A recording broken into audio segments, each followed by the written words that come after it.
학교급식 조사 대상 9개 학교 가운데 7개 학교에서 개체 식별번호가 일치하지 않은 쇠고기가 납품된 사실이 확인됐습니다. 창원의 산업의대와 산재병원을 설립하는 법안이 국회에 제출됐지만 법안 처리에 난항을 겪고 있습니다. 김해 봉화마을에 당을 가리지 않고 대선 주자들의 발길이 이어져 높아진 봉화의 위상을 드러내고 있습니다. 한반도 고대사의 비밀을 간직한 채 김해와 함안 등지에 남겨진 가야 고분군을 세계문화유산에 등재하는 작업이 추진됩니다. 안녕하십니까. 이어서 경남 소식입니다. 청소년들이 학교 급식으로 먹는 쇠고기, 믿고 먹을 수밖에 없는데요. 경상남도 감사에서 조사 대상 9개 학교 가운데 7개 학교에서 개체 식별번호가 일치하지 않은 쇠고기가 납품된 사실이 확인됐습니다. 오종우 기자의 보도입니다. 축산물 품질평가원이 경상남도에 보낸 학교급식 쇠고기 DNA 동일성 검사 결과입니다. 9개 학교 학교급식용 쇠고기 시료를 검사 의뢰했는데 7개 학교에서 불일치가 나왔습니다. 포장지에 표시된 한우와 실제 학교에 납품된 한우고기가 다르다는 뜻입니다. 축산물 품질평가원에는 모든 쇠고기의 시료가 보관돼 있기 때문에 확인이 가능했던 겁니다. 정품의 고기가 아닌 비정품의 고기가 납품되고 있음에도 불구하고 확인하지 못하고 있는 것이 아닌가. 포장 단계에서 오류인지 납품업체가 일부러 포장과 달리 값싼 다른 부위를 넣었는지는 아직 확인되지 않았습니다. 조사 대상이 9곳으로 적긴 하지만 70% 이상의 학교급식 쇠고기에서 쇠고기 이력지에 개체 식별번호와 다른 고기가 확인이 된 겁니다. 경남도의회는 지난해 초 교육청에 학교급식 쇠고기에 개체 식별번호 동일성 검사를 강구하도록 했지만 아직 이루어지지 않고 있습니다. 2016년도에는 약간은 우리가 좀 적극적으로 대처를 못한 부분이 있지만은 2017년도부터는 이 부분이 관련 부처와 협의해서 아이들이 먹는 쇠고기가 포장과 다른 정체불명의 한우가 납품된 것으로 확인되면서 학교급식에 대한 불신도 커지고 있습니다. KBS 뉴스 오종우입니다. 현대판 노예 사건이 끊이지 않고 있습니다. 경남에서는 사업주가 지적장애인을 7년 동안 노예처럼 부린 혐의로 구속됐습니다. 최세진 기자가 보도합니다. 소 200여 마리를 키우는 축사. 이곳에서 지적장애 3급인 안모 씨가 일한 것은 지난 2010년부터입니다. 온종일 일하고 받은 돈은 한 달에 20만 원. 아파서 병원에 가겠다거나 일을 하지 않겠다고 하면 돌아오는 것은 농장주의 폭언과 폭행이었습니다. 주먹에 얼굴을 맞아 이 10여 개가 한꺼번에 빠진 적도 있었지만 치료조차 받지 못했습니다. 계속 던질까요? 계속이요. 주무시서 좀 빠졌겠냐. 이 주무시가 이래가지고. 참 인간하다, 인간하네. 고용노동부 진주지청은 최근 합동점검에서 이 같은 사실을 확인하고 사업주 57살 김모 씨를 근로기준법과 최저임금법 위반 등의 혐의로 구속했습니다. 김 씨는 7년 동안 임금과 퇴직금 등 8천여만 원을 체불한 혐의를 받고 있습니다. 또 축사에 있는 CCTV와 블랙박스 메모리 등을 없애는 등 증거인멸을 시도한 정황도 드러났습니다. 그 취약계층 근로자에 대한 체불이라든지 그다음에 강금 폭행에 대해서는 저희 진주고용노동지청에서 엄중 처벌할 계획이고. 고용노동부 진주지청은 이 축사에서 또 다른 장애인이 강제 노역을 했던 것으로 파악하고 관련 사건을 검찰에 송치할 예정입니다. KBS 뉴스 최세진입니다. 창원의 산업의대와 병원을 설립하는 내용의 법안이 지난해 20대 국회에 제출됐지만 법안 처리에 난항을 겪고 있습니다. 서울과 순천에 공공병원을 설립하자는 비슷한 법안이 3개나 제출된 데다 의료계의 강력한 반발에 부딪혔기 때문입니다. 김현수 기자의 보도입니다. 창원시의 산업의료인력 양성의대와 산업재해치료병원을 설립해야 한다는 법안이 국회에 제출된 것은 지난해 12월, 지난 19대에 이어 두 번째입니다. 창원 국회의원 3명 등 10여 명이 공동 발의했습니다. 하지만 이 법안은 이번 국회 임시회 상임위 법안 소위원회에도 상정되지 못했습니다. 공청회도 해야 되지 않습니까?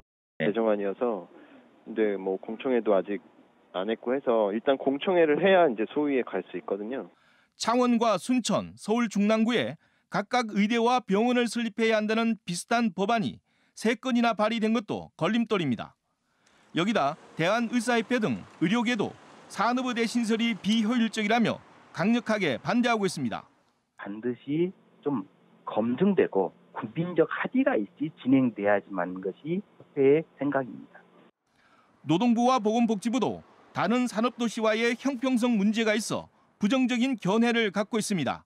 복지부는 어차피 이제 의사협회에서 이제 반대한다 그래가지고 그쪽 입장을 대변을 하고 있는 상태이기 때문에 그 벽을 넘어가는 게 쉽지는 않은데 창원시와 창원상의가 20대 국회에서 반드시 법안 통과를 추진하겠다고 나섰지만 국회 첫 관문에서부터 난항이 예상됩니다. KBS 뉴스 김현수입니다. 대선 시계가 빨라지는 가운데 김해 봉화마을로 향하는 대선 주자들의 발길이 이어지고 있습니다. 더불어민주당은 물론 보수 진영 후보까지 당을 가리지 않고 봉화마을을 찾고 있는 만큼 봉화의 위상이 높아졌습니다. 보도에 이대환 기자입니다. 보수 진영의 바른정당 유승민 의원이 김해 봉화마을을 찾았습니다. 대선 주자로서 첫 방문입니다. 참배를 마친 유 의원은 11년 전 기억을 떠올리며 노무현 전 대통령을 축켜 세웠습니다. 대통령께서 그 당시에 이제 양극화라는 말을 그 시대의 화두로 그렇게 꺼내셨는데 해법을 제대로 못 찾은 거 아니냐 늘 그렇게 반성해왔고. 반기문은 사죄하라! 대권 주자에서 내려섰지만 반기문 전 유엔 사무총장이 귀국 후 첫 방문지로 선택한 곳은 봉화마을이었습니다. 애통한 마음으로 고 노무현 대통령님 영전에 귀국 인사를 올렸습니다. 더불어민주당 내 적통 경쟁을 벌이고 있는 친정 식구는 물론 야권의 다른 당 전현직 대표를 넘어 보수 진영까지 최근 유력 대선 후보들의 봉화마을 방문이 이어지고 있습니다. 포용력 있는 대권 주자로서의 이미지도 높이고 흩어져 있는 야권표를 흡수하는 데 도움이 된다고 판단하기 때문입니다. 이미지 메이킹의 수단으로서 고인에 대한 예의를 갖추는 이런 모습은 이미 대권 주자로서 이미지 형성하는 데 큰 도움이 된다. 이런 판단을 하기 때문에 이번 대선에선 후보가 난립해 표심이 분산될 것으로 예상되는 가운데 대권 주자들의 봉화 마케팅은 더욱 활발해질 것으로 보입니다. KBS 뉴스 이전입니다. 500년 넘게 한반도 고대 문화의 한 축을 차지했던 가야는 문헌 자료가 거의 없어 역사적인 조명을 제대로 받지 못했는데요. 한반도 고대사의 비밀을 간직한 가야 고분군이 세계문화유산 도전에 나섭니다. 김소영 기자가 보도합니다. 가야 건국설화가 깃든 구지봉 아래 높이 20m 완만한 구릉이 펼쳐집니다. 3세기에서 5세기 화려한 철기 문화를 꽃피웠던 금관가야 묘역입니다. 주 능선부에는 지배층, 평지에는 피지배층의 무덤이 있습니다. 출토된 유물 3,000여 점 가운데는 중국 유목민의 말장식과 외나라 방패 장식도 있습니다. 동북아시아하고 문화 교류를 했다라는 증거들이 명확하게 나타나기 때문에 세계문화유산에 등재할 수 있다는 것입니다. 철의 왕국, 가야 문명의 유산을 고스란히 간직한 가야 고분군의 세계문화유산 등재가 본격 추진됩니다. 경남과 경북 등 5개 자치단체가 가야 고분군을 유네스코 세계유산으로 등재하기 위한 추진단을 발족시켰습니다. 등재 대상은 경남 김해 대성동과 함안 마리산, 경북 고령 지산동 고분군 등 3곳. 추진단은 2019년쯤 신청서를 제출할 예정입니다.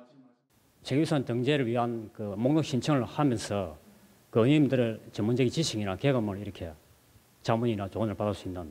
잊혀진 왕국 가야의 비밀을 간직한 고분군. 세계 문화유산 등재를 통해 그 인류사적 가치를 인정받을 수 있을지 주목됩니다. KBS 뉴스 김소영입니다.